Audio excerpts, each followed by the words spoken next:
Salmo 126. Quem nunca chorou de tristeza, irmãos? Quem não derramou lágrimas por causa das lutas e do sofrimento que a vida muitas vezes nos traz? Quem nunca teve olhos marejados diante das adversidades da vida? Mas outra pergunta que eu te faço é: quem nunca chorou de alegria? Quem nunca derramou lágrimas de celebração, de festa? A beleza desse salmo é que ele nos mostra um povo em lágrimas, pelos dois motivos, mas um povo também com coração renovado. Nós temos aqui então olhos marejados e corações renovados, pela graça de Deus, pela presença de Deus. Espero que dessa forma esse salmo possa, nessa manhã, também falar ao meu e ao seu coração e nos fortalecer para a honra e glória do nome do Senhor. Salmo 126 diz assim: quando o Senhor restaurou a sorte de Sião, ficamos como quem sonha. Então a nossa boca se encheu de riso e a nossa língua de júbilo. Então, entre as nações se dizia: grandes coisas o Senhor tem feito por eles. Com efeito, grandes coisas fez o Senhor por nós, por isso estamos alegres. Restaura, Senhor, a nossa sorte, como as torrentes no Neguebe. Os que com lágrimas semeiam, com júbilo ceifarão. Quem sai andando e chorando enquanto semeia, voltará com júbilo, trazendo seus feixes. Breve salmo, irmãos, que Deus possa aplicar ao nosso coração nessa manhã, para a glória do seu nome, nos edificando, transformando, exortando, consolando em nome de Jesus. Esse salmo, que se você for para a internet e pesquisar, por exemplo, o que o pastor Augusto Nicodemos tem a dizer sobre esse salmo, ele vai resumir de maneira muito breve e boa, dizendo que esse salmo, ele tem como aplicação a nossa realidade de vida e de fé, num seguinte contexto. Certamente você que crê nas Escrituras, você que crê em Cristo, você entendeu que essa fé trazia para você benefícios. E certamente quando você ouviu o Evangelho pela primeira vez, foram esses benefícios que te atraíram: o perdão dos seus pecados, a graça de Deus sendo oferecida a você. Você não precisa fazer nada para que você seja aceito diante de Deus e esteja novamente em comunhão com Deus. Ou seja, benefícios dessa fé. A comunhão não só com Deus, mas com o povo também de Deus. Enfim, uma série de benefícios que nos são apresentados no Evangelho, de seguirmos e conhecermos a Cristo. No entanto, você que já caminha há algum tempo na fé, já deve também ter se deparado com a realidade de que a vida cristã, ela não é apenas uma vida de benefícios, de bênçãos, de alegrias, mas ela traz consigo também muitos desafios. O fato de nós crermos em Jesus, o fato de nós professarmos essa fé, o fato de nós amarmos a Deus, o fato de nós conhecermos as Escrituras, nos debruçarmos sobre ela, o fato de vivermos uma vida piedosa, nada disso nos isenta de passar por momentos difíceis. E esse salmo então vem nessa direção, de instruir, de exortar acerca da necessidade do povo de Deus se alegrar no Senhor em todo o tempo. Que desafiador! Nós olhamos, por exemplo, para o Novo Testamento e encontramos um paralelo com o apóstolo Paulo exortando a igreja.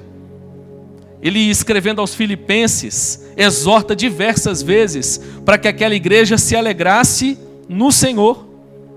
E é interessante que você já ouviu isso, provavelmente, mas o contexto ali era de um apóstolo preso por causa da fé, preso pelo fato de estar pregando a Cristo. E num momento talvez onde muitos estariam entristecidos e voltados para si mesmos, apáticos, desanimados, Paulo está preocupado com a igreja. E uma das preocupações é lembrar a igreja que nós, como cristãos, nós temos não só o direito, mas o dever de nos alegrarmos em todo tempo, em toda circunstância, em Deus. Esse salmo ele vem nessa direção justamente pelo seu contexto.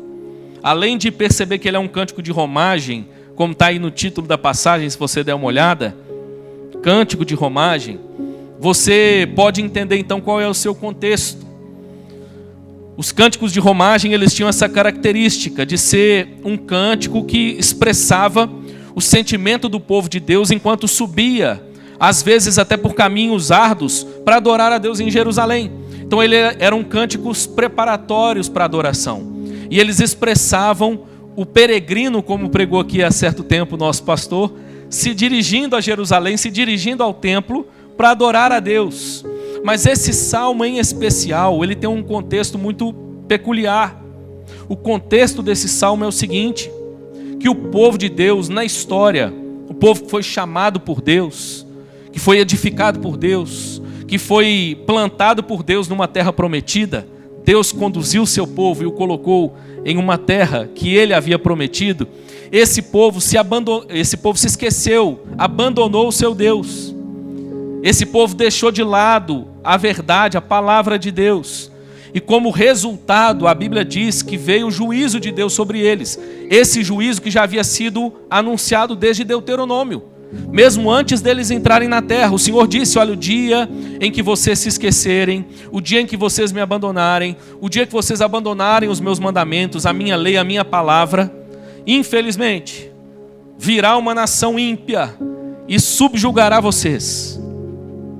E isso de fato aconteceu. Primeiro, com o cativeiro assírio, que alcançou o reino do norte, mas depois com o exílio babilônico.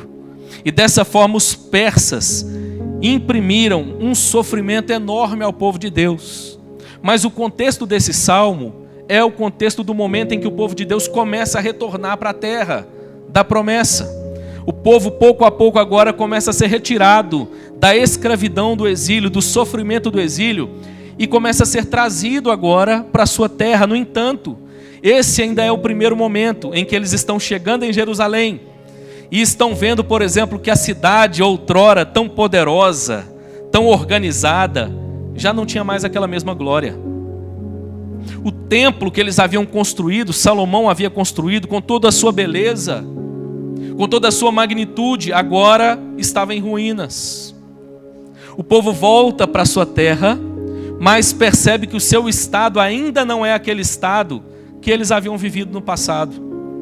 E eles estão nesse momento onde eles já desfrutam de certo cuidado de Deus, de certa graça e bondade de Deus em trazê-los de volta para casa, mas ao mesmo tempo não estão vivendo o clímax, a plenitude daquilo que eles já viveram no passado, na própria terra. E inclusive muitos dos seus irmãos permaneciam nesse tempo no exílio. E é nesse contexto então que nós ouvimos esse salmo nos mostrando, nos falando acerca desse processo de Deus de restaurar o seu povo.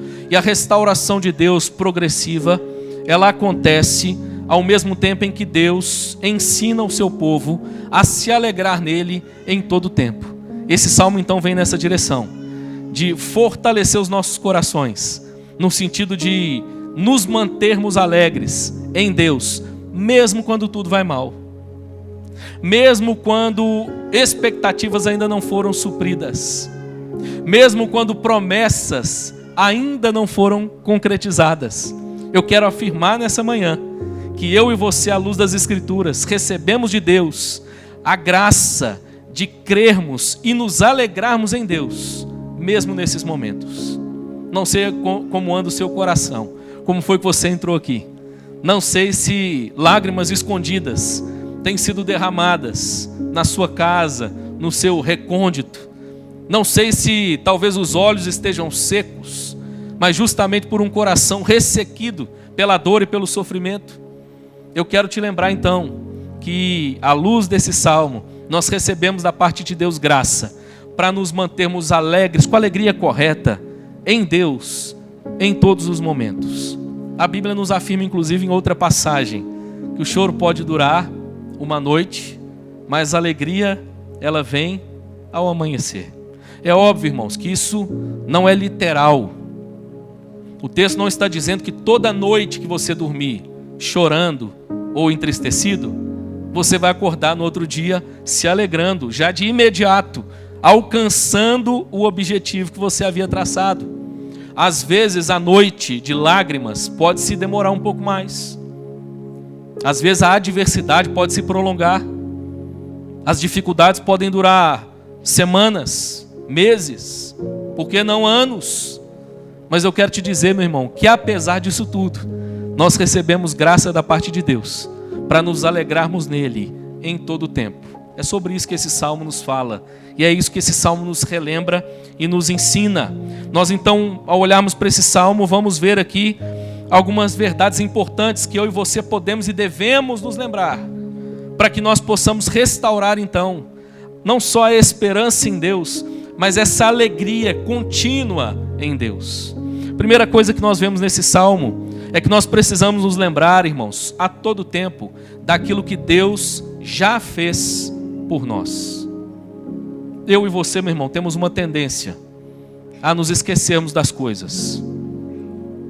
Em geral, quando a aflição aumenta, nós sabemos dos detalhes do problema. Mas quando nós somos agraciados com aquilo que nós precisamos, desejamos, é comum, é de certa forma natural, se pensarmos na dinâmica do homem caído, que pouco a pouco nós nos esqueçamos, não só daquilo que significou aquela dor, aquele sofrimento, mas da maneira graciosa, bondosa com que Deus nos abençoou. Não é à toa que em algumas culturas, por exemplo, nesse mês de novembro, como é o caso da cultura americana, há um dia consagrado como dia de ações de graças. Lá na cultura americana, se eu não me engano, é a terceira quinta-feira do mês de novembro. Lá em casa nós passamos a fazer alguma coisinha assim nesse dia. No mínimo, um momento devocional diferente, onde nós somos lembrados, temos a oportunidade de nos lembrarmos daquilo pelo que nós somos gratos, ou seja, daquilo que Deus já tem feito na nossa vida. Como isso é necessário, irmãos? Como é necessário esse exercício? Davi chega a dizer, falar sobre isso no Salmo 103, você deve se lembrar, salmo belíssimo, onde Davi diz assim: bendize, ó minha alma, ao Senhor, e tudo que há em mim bendiga o seu santo nome. Bendize a minha alma ao Senhor e não te esqueças de nenhum só dos seus benefícios. A primeira maneira, irmãos, que nós encontramos à luz desse salmo, de mantermos o nosso coração constantemente alegre em Deus, é nos lembrando de tudo aquilo que Deus já fez. Você já deve ter escutado aquela história do copo meio cheio e meio vazio. Se o seu foco está naquilo que falta, o seu coração vai se entristecer. Mas esse salmo nos ajuda, nos convida a olhar para aquilo que nós já recebemos, como um grande instrumento de lembrete do poder e da graça do nosso Deus. Perceba o que diz o início do salmo. Olha os primeiros versos. Eles começam então, em meio ao seu próprio sofrimento pessoal, a sua expectativa do que ainda poderia vir, do que eles precisavam. Eles começam se lembrando do passado e dizendo: quando o Senhor restaurou a sorte de Sião, ficamos como quem sonha. E eles então vão dar detalhes. Eles dizem, verso 2: então a nossa boca se encheu de riso e a nossa língua de júbilo. Então entre as nações se dizia: grandes coisas o Senhor tem feito por eles. Verso 3: com efeito, grandes coisas fez o Senhor por nós, por isso estamos alegres. O verso 3 termina com a afirmativa de que o povo que escreve esse salmo, naquele momento, no presente, estava alegre, mesmo diante daquilo que faltava. Mas a razão pela qual eles estavam alegres é porque eles olham para o passado e eles se lembram da intervenção do Senhor. Eles foram surpreendidos por Deus. E em geral, irmãos, a intervenção do Senhor é sempre surpreendente e superior à expectativa humana. Deus restaurou esse povo de tal maneira, com tanta graça, que eles agora estavam, como eles dizem, como quem sonha, com a boca cheia de riso. Matthew Henry, comentando esse texto, ele diz o seguinte, acho bonita essa frase dele: a providência de Deus assobiou para eles, e eles estavam dançando. Parecia um sonho, era um momento de grande fascínio. Você já deve ter visto aquele filme Dançando na Chuva. Era mais ou menos o que estava acontecendo. Eles ainda estavam enfrentando momentos difíceis. Ainda havia adversidade para lutar, para enfrentar. mas isso não roubou do coração deles a alegria que eles receberam do Senhor. Como diz a palavra de Deus lá em Neemias, a alegria do Senhor é a nossa força. Como é necessário, irmãos, que nós encontremos novamente essa graça de nutrirmos um coração sempre alegre em Deus. A primeira maneira como isso acontece é quando nós olhamos para o passado e nos lembramos daquilo que Deus fez por nós. Perceba, isso não foi a realidade daquele povo em todo o tempo. Houve pelo menos um momento em que eles permitiram que as circunstâncias abatessem a sua alma. Se você pular um pouquinho as páginas comigo, se quiser, se não quiser, pode só ouvir, você vai conseguir acompanhar. Para o Salmo 137, por exemplo, você vai ouvir qual foi o sentimento desse povo diante da aflição do exílio. Olha o que o povo diz no Salmo 137. Vou ler só uma parte desse salmo. Ele diz assim: às margens dos rios da Babilônia, nós nos assentávamos e chorávamos, lembrando-nos de Sião. Houve um momento em que eles estavam às margens dos rios da Babilônia, e lá esse povo chorava, lá esse povo lamentava o fato de que havia sido retirado de casa, havia sido retirado da sua realidade e levado para a terra do exílio. Verso 2: nos salgueiros que lá haviam, pendurávamos as nossas harpas, pois aqueles que nos levaram cativos nos pediam canções, e os nossos opressores que fôssemos alegres, dizendo: entoai-nos algum dos cânticos de Sião. Como, porém, haveríamos de entoar o canto do Senhor em terra estranha? Olha que interessante, só até aí. Houve um momento em que, infelizmente, esse povo, ali na Babilônia, às margens dos rios da Babilônia, permitiu que algumas crises abatessem o seu coração, como diz o pastor Hernandes. O pastor Hernandes fala da crise da apatia coletiva. O povo então está apático, assentado, parado, às margens do rio da Babilônia. O povo está melancólico, lamentando, choroso por aquilo que havia perdido. O povo está nostálgico, lembrando daquilo que eles viviam no passado e que haviam perdido. Aliás, irmãos, nostalgia, na minha opinião, é muito diferente de saudade. Saudade, eu gosto da frase do escritor Rubem Alves, que diz que saudade é a presença da ausência. A gente sente saudade de coisa boa que a gente viveu. E de certa forma, ela é uma maneira daquilo permanecer presente diante de nós. A nostalgia geralmente é injusta. Ela faz a gente pensar acerca do passado com um sentimento de algo que nunca foi real, que nunca aconteceu. E a gente costuma falar assim: porque no meu tempo é que era bom. Mas às vezes, quando você para pensar acerca dos detalhes de como era no seu tempo, quanta dificuldade, quanto problema. A nostalgia tem a ver com essa questão, na minha opinião, de talvez a dificuldade de lidar com o presente, fazer uma leitura equivocada do passado, como se lá fosse bom e agora fosse péssimo. E eu quero te dizer, meu irmão, que no Salmo 123 nós temos uma rota corrigida. O povo ainda não alcançou toda a glória de Jerusalém, mas ao mesmo tempo, esse povo aprendeu que poderia se alegrar em Deus, mesmo no meio da adversidade, porque afinal de contas, o nosso Senhor é fonte de alegria para nós. Ainda que haja saudade, ainda que haja expectativa pelo futuro, ainda que haja um olhar acerca daquilo, um desejo acerca daquilo que Deus pode realizar, esse povo já está alegre em Deus, pelo simples fato de se lembrar dos feitos do Senhor. Quem sabe nessa manhã, meu irmão, você saiu da sua casa e veio aqui ou ligou a internet para nos acompanhar, pensando em ouvir uma palavra de Deus por algo que você precisa receber. E quem sabe, ao invés de te entregar algo, te oferecer algo, o que Deus está dizendo é: olhe para aquilo que eu já te dei. Olhe para aquilo que eu já fiz. Isso será suficiente para que o seu coração encontre alegria ao contemplar a minha graça e a minha beleza sobre você. É interessante, irmãos, que a história do povo de Deus foi uma história assim, de lutas, mas de provisão e cuidado de Deus. Se você der uma olhada para vários personagens das Escrituras do Antigo Testamento, você vai ver isso. A história de Abraão não foi uma história só de glórias. Abraão, vai para a terra que eu mostrarei, eu vou te abençoar. Mas em meio a muitas adversidades. Mas a maior de todas as bênçãos que Abraão recebeu foi a graça de crer. A graça de confiar em Deus. Pense na história de Jacó. Pense na história de José, irmãos. Com tudo aquilo que ele teve de passar no Egito. Mas em toda a sua dificuldade, recebendo a graça de crer em um Deus poderoso. Foi essa graça que manteve o coração dos nossos patriarcas firmados no Senhor.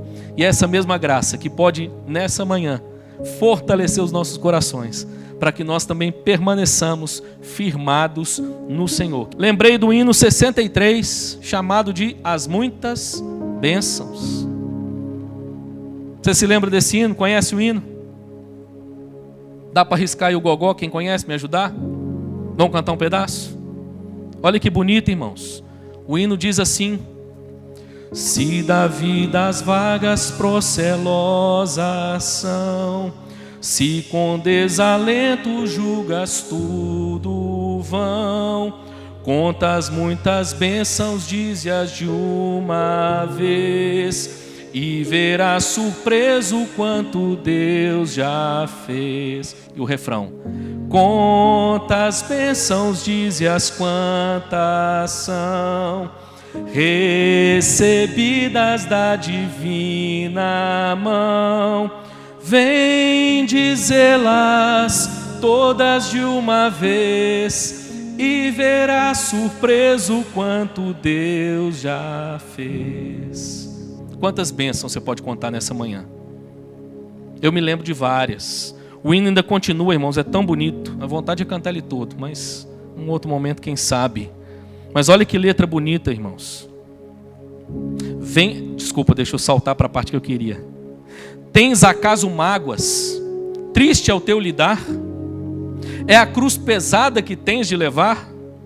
Conta as muitas bênçãos, logo exultarás, e fortalecido, tudo vencerás. Que bonito, irmãos. Como os nossos ancestrais entenderam essa verdade. Como esse povo do Salmo 126 entendeu essa verdade. E como Deus nos dá a graça nessa manhã de entendermos essa mesma verdade em nome de Jesus. Deixo para você 3 aplicações sobre esse assunto. Primeiro, não podemos ser ingratos. Mesmo em tempos difíceis, podemos e devemos nos lembrar do que Deus já fez por nós. Avalie, coloque na balança. Será que a amargura que você pode, porventura, estar carregando? Será que o desânimo, talvez na vida conjugal, talvez no relacionamento com os filhos, talvez na vida profissional, não pode revelar um coração ingrato? Nessa manhã o Senhor te oferece cura para a ingratidão. Olhe para o passado. Lembre as muitas bênçãos que o Senhor já te deu, e certamente o seu coração exultará nele. Segundo, se você está enfrentando lutas no casamento, lembre-se daquele dia em que vocês dançavam de alegria. No meio de uma crise conjugal, lembre do seu casamento. A menos que tenha sido um caos, o que eu acho pouco provável, você vai ser lembrado de um dia de muita alegria. Eu lembro do meu casamento, que eu quase engoli as orelhas. Eu tive depois problema, porque essa parte toda aqui ficou dolorida, irmão, de tanto que eu sorria. Afinal de contas, 7 anos e meio. Afinal de contas, casei com uma mulher maravilhosa, que até aquela época ainda tinha problema de vista. Graças a Deus que ela só corrigiu depois. Se você enfrenta então problemas no casamento, lembre-se, meu irmão, daquilo que vocês já viveram. Se você enfrenta lutas com seu filho, lembre-se das alegrias que vocês já viveram, das vezes que cantaram juntos de alegria. Lembre-se da graça e misericórdia de Deus em Cristo, que te salvou sendo ainda pecador. Finalmente, siga o exemplo dos nossos ancestrais. Conte e cante as bênçãos do Senhor. Tem um cantor aí da nossa cultura que disse, numa das letras de música dele, que quem canta, os males espanta. Pegou isso do provérbio popular. Deixa eu te dizer, meu irmão, a luz desse salmo faz muito sentido. Desde que você cante o canto certo. Desde que você cante acerca daquilo que Deus já fez. O Salmo 126 é essa grande canção acerca daquilo que Deus fez pelo seu povo. Quando o Senhor restaurou a nossa sorte, nós ficamos como quem sonha. Então a nossa boca se encheu de riso e a nossa língua de júbilo. Mas há ainda um segundo princípio aqui interessante. Quando nós olhamos ainda para esse salmo, nós ainda vamos encontrar uma segunda verdade preciosa aqui, importante, que nós precisamos nos lembrar para restaurar, para nutrir, para manter a nossa alegria em Deus. E essa segunda verdade é: nós precisamos nos lembrar do propósito divino. Olha o que aqui ainda diz a parte B do verso 2. O salmo diz assim: então entre as nações se diziam, grandes coisas o Senhor tem feito por nós. Sabe o que acontece com a gente? No meio das adversidades, dos problemas, no meio daquilo que nos falta, muitas vezes nós temos a tendência de julgar no nosso coração que Deus se esqueceu de nós, que Deus não se importa conosco, que Deus talvez não tenha planos a nosso respeito. É interessante que a gente vai ver em outras passagens das Escrituras Deus reafirmando a verdade de que Ele tem planos para o seu povo mesmo no meio da adversidade. Meu irmão, servir a Deus não é garantia de uma vida sem problemas, mas é a garantia de um Deus presente no meio de todos eles. Paulo tinha um planejamento. Não é errado fazer planos não, irmãos. Paulo tinha uma agenda missionária. Paulo organizou a agenda dele com um propósito. Mas Paulo permitiu que Deus entrasse nessa agenda. E a Bíblia fala que num dia ele tem um sonho. E no sonho aparece um varão macedônio e diz: passa a Macedônia e ajuda-nos. Paulo ouve e obedece a Deus. E o que você acha que aconteceu quando Paulo obedeceu a Deus? Ah, pastor, agora tudo deu certo. Quando Deus está no negócio, não tem problema, dá tudo certo. Então vamos olhar para a história de Paulo. Paulo então vai para Macedônia. Paulo ali é perseguido. Paulo é apedrejado. Paulo é preso. Paulo, entre as igrejas que ele planta nesse contexto, planta a igreja mais problemática do Novo Testamento, a igreja de Corinto.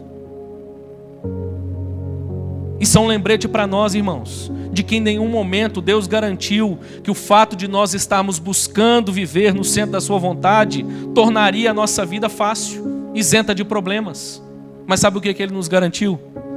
Que no meio de tudo isso, Ele tem um propósito soberano que Ele vai cumprir independente de qualquer coisa. Perceba, sabe o que o povo está lembrando? O povo está lembrando que Deus havia dito a respeito do seu povo, que Ele seria com o seu povo, mesmo no meio do exílio.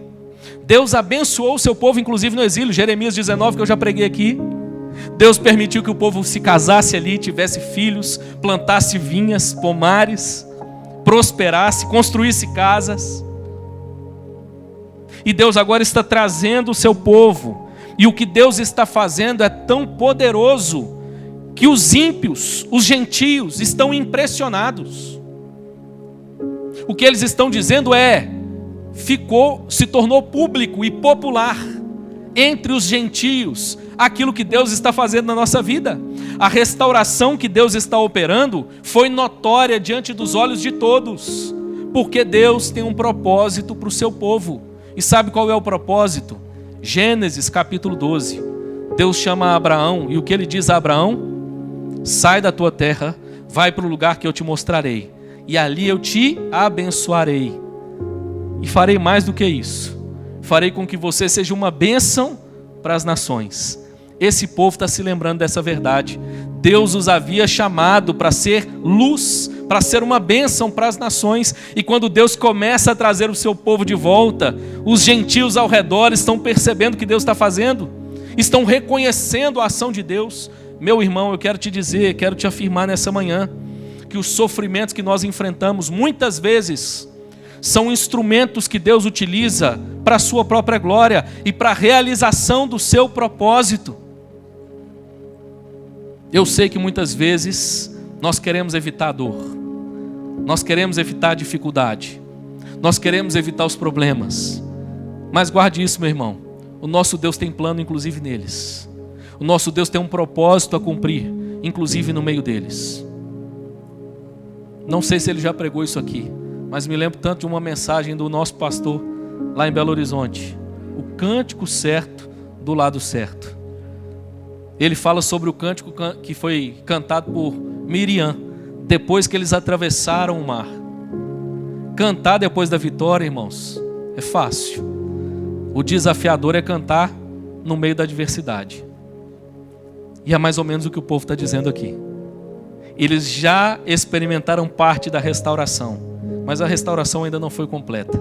Mas esse povo se alegra em Deus mesmo assim. Como eu disse no final do verso 3, eles mostram que no presente eles estavam alegres, mesmo diante daquilo que lhes faltava.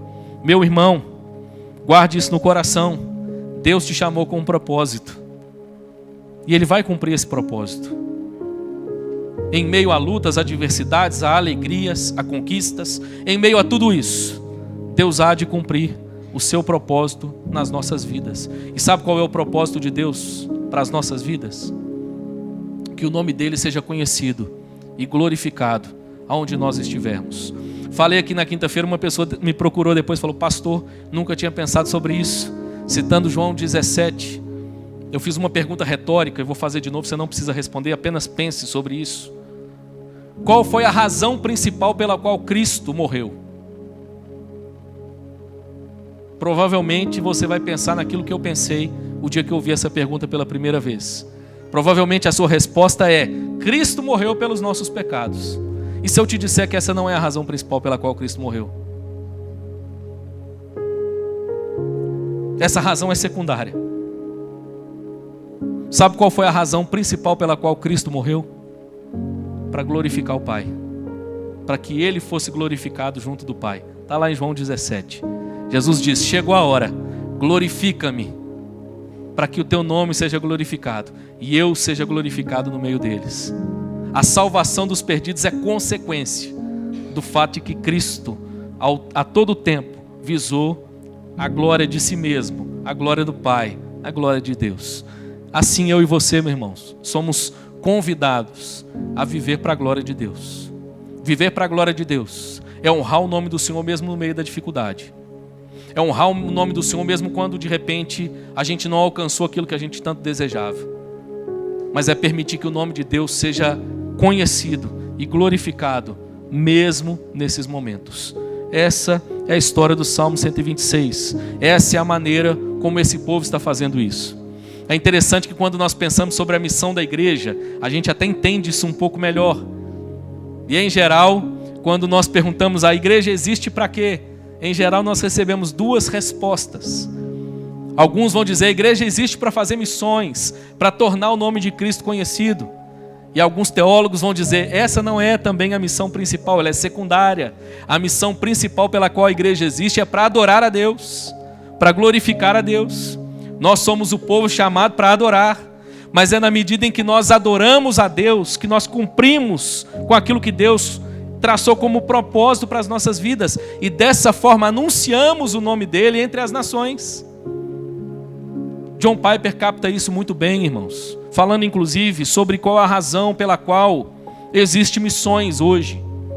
John Piper diz que existe hoje missões porque não há adoração. Em qualquer lugar onde o nome de Cristo ainda não é adorado, ali a igreja do Senhor deve ir para anunciar a glória de Deus. Mas lembre-se, isso acontece muitas vezes em meio a muito sofrimento, muita luta, abnegação, renúncia.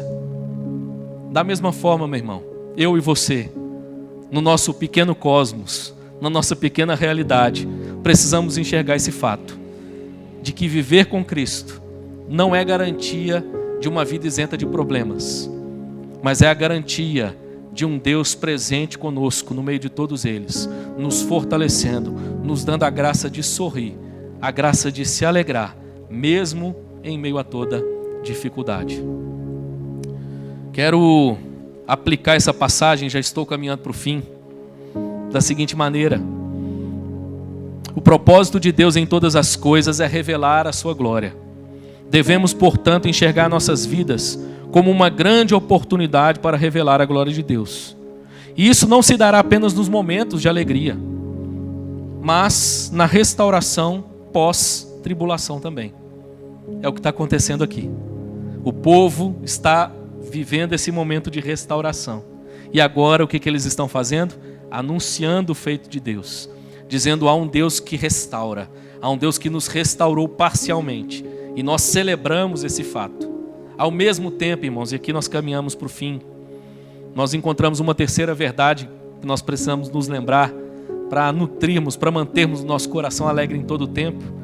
Esse povo vai nos mostrar que nós precisamos nos lembrar do poder restaurador de Deus em todo instante.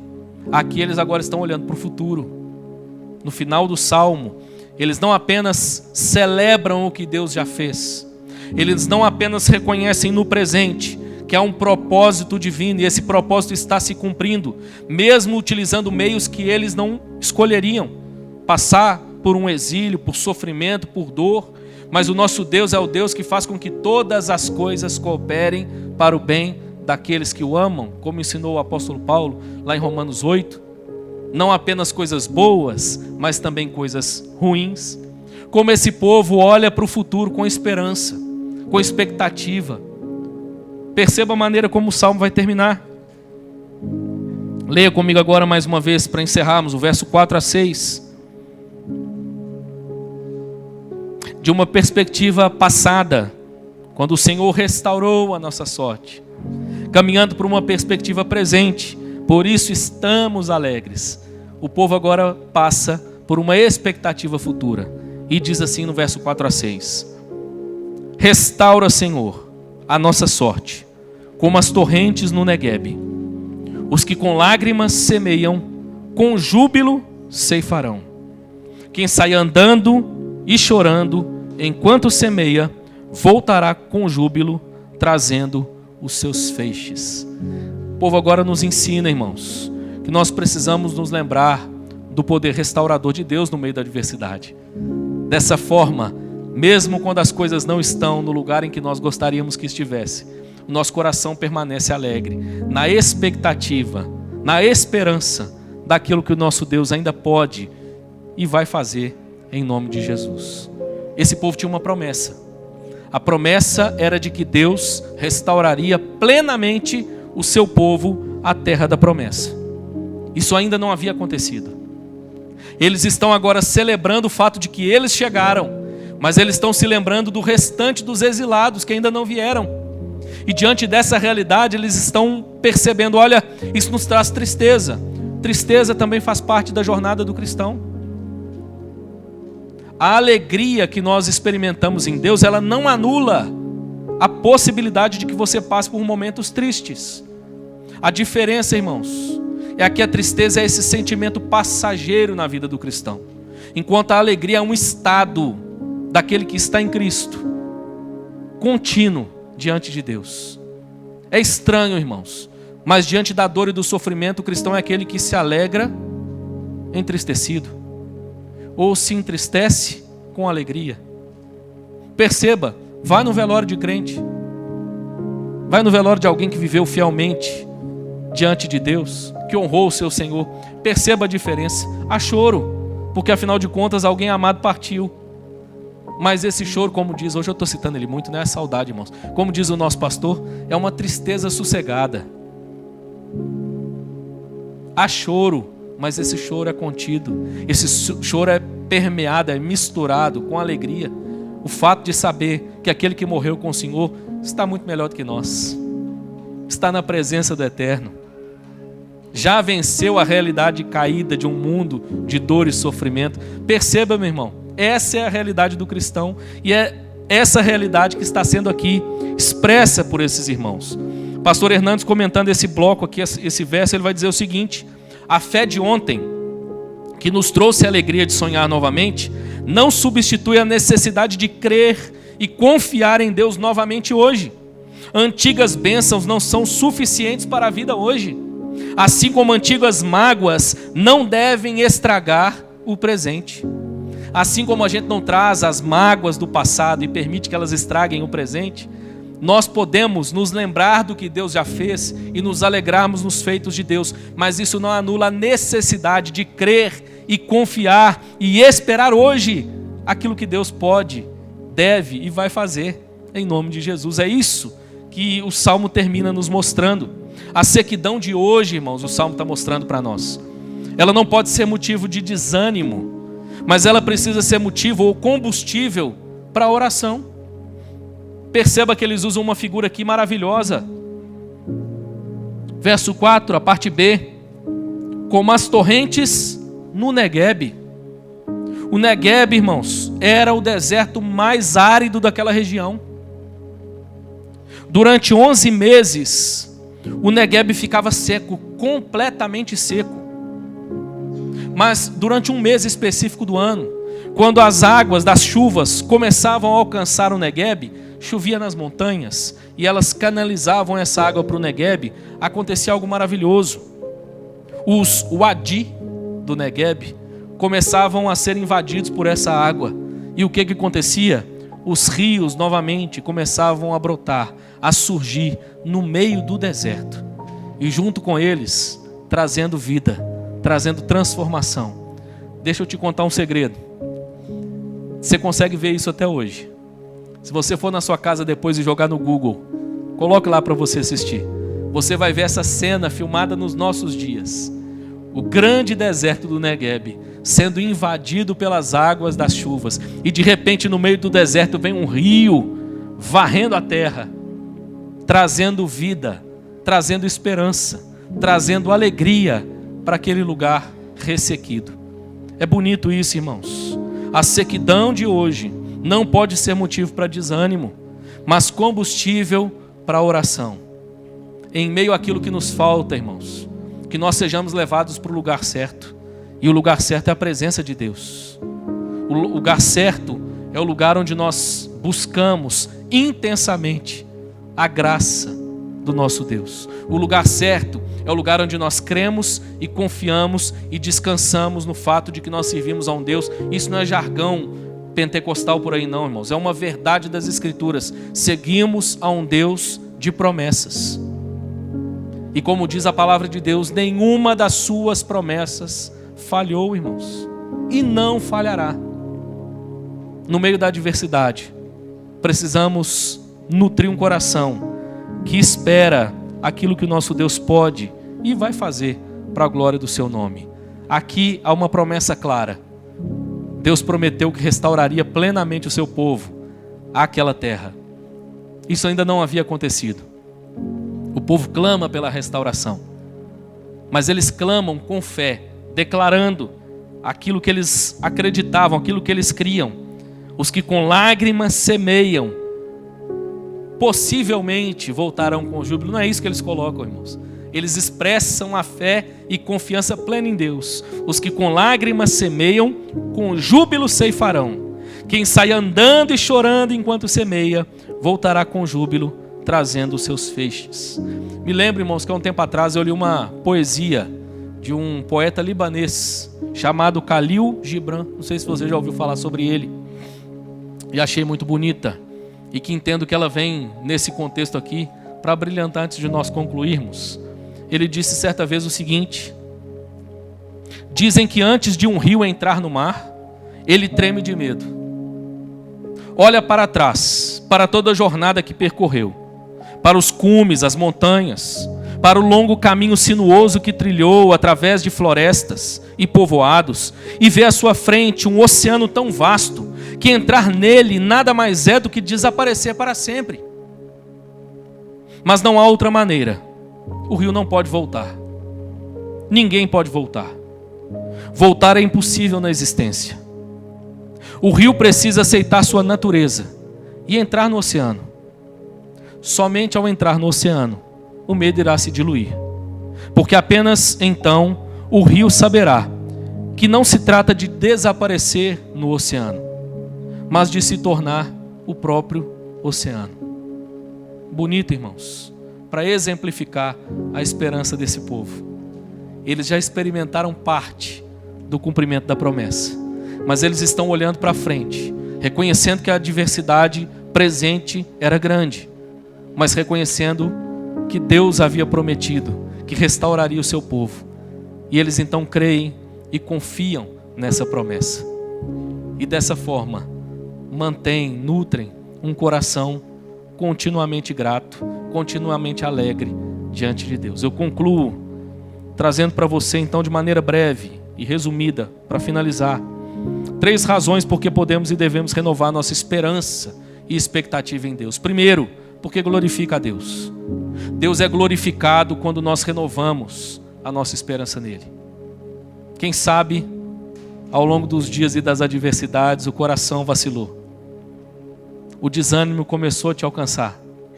Renove a sua esperança, meu irmão. Deus é glorificado nisso. Segundo, porque é um ato de fé. Nós somos chamados para viver por fé. A Bíblia diz que sem fé é impossível agradar a Deus. E às vezes a gente se esquece que fé é crer mesmo quando a gente ainda não experimentou algo. Fé é a certeza daquilo que os nossos olhos não veem. Terceiro e último, precisamos e devemos renovar nossa esperança em Deus, porque isso renova a nossa alegria. Meu irmão, a alegria é esse óleo que traz leveza à engrenagem da vida.